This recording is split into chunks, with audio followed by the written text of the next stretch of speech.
बार उठती है वो आपसे साझा कर रहा हूं कि जिस भी परिवार का कोई सदस्य कोविड के कारण से चला जाता है वो हम सबके दुख का कारण बनता है और उसमें हर प्रकार के परिवारों की स्थिति होती है। कुछ परिवार ऐसे भी रहते हैं कि उनके जाने का जो कष्ट है उसको झेलने में कई बार सक्षम होते हैं। परिवार की मानव स्थिति अच्छी है, जाने वाले की आयु एक 70 वर्ष, 80 वर्ष, 90 वर्ष है, तो कम से कम परिवार की जो एक सिस्टम है वो आगे बिगड़ने की गुंजाइश कम होती है। हालांकि जो व्यक्ति गया है उसके प्रति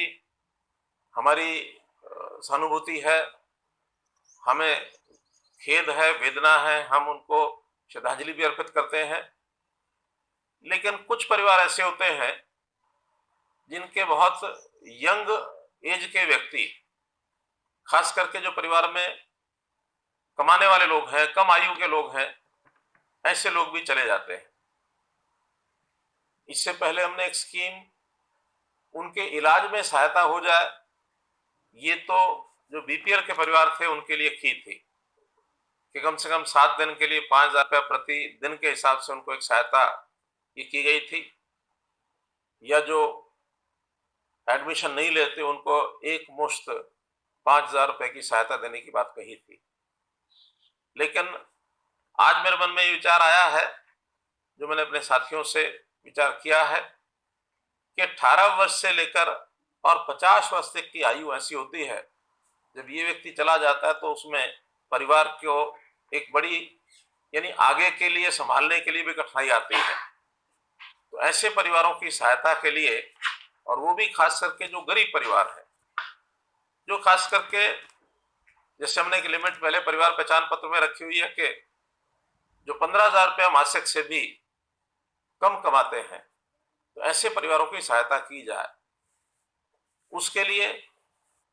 वैसे तो प्रधानमंत्री जी ने पिछले वर्ष एक योजना लागू की थी और उस योजना का नाम था, है अभी भी चल रही है, प्रधानमंत्री जीवन ज्योति योजना। तो प्रधानमंत्री जीवन ज्योति योजना में प्रावधान यह है कि 330 रुपया वार्षिक उस योजना में प्रीमियम देना होता है और वो प्रीमियम जो बीमा करता है वो स्वयं देता है। हर वर्ष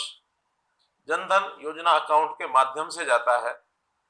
50 वर्ष तक की आयु का 2 लाख रुपए का ये बीमा होता है। कुछ लोगों ने पिछले वर्ष इसकी सदस्यता ली है और बीमा कराया है, लेकिन बहुत कम मात्रा में कराया है। तो आज उस योजना को मैं इस रूप में रख रहा हूं कि हरियाणा के जितने भी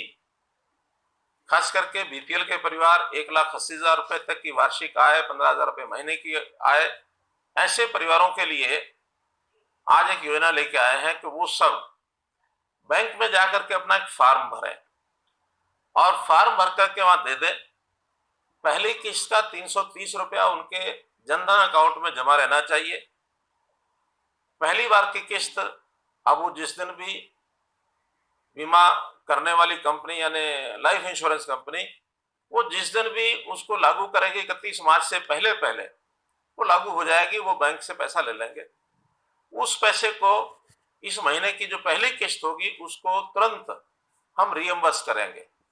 जाएगा उनके खाते में से, लेकिन उसके खाते में ही हम रियम्बर्स करेंगे और आगे लगातार 50 वर्ष तक की आयु तक वो पैसा सरकार अपने पास से देगी, ताकि किसी भी कारण से, बीमारी से, कोविड से, दुर्घटना से, किसी भी कारण से